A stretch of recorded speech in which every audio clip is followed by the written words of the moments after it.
Hello hello ছোট্ট বন্ধুরা, আজ আমরা শিখব বাংলা ব্যঞ্জন বর্ণ। চলো একসাথে পড়ি, বলি আর মজা করি।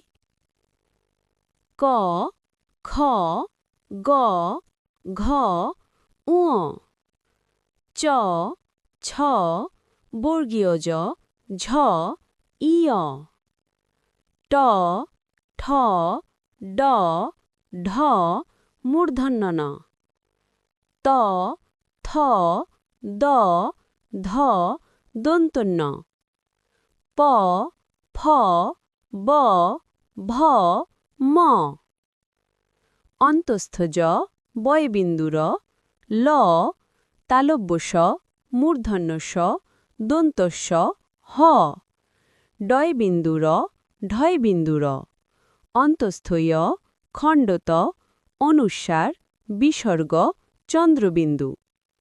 ওয়াও, তোমরা দারুণভাবে বাংলা ব্যঞ্জনবর্ণ শিখে ফেলেছ। ভিডিওটা ভালো লাগলে দাও একটা লাইক আর এডুকেটস বাংলাকে সাবস্ক্রাইব করতে ভুলবে না। আবার দেখা হবে। Bye bye.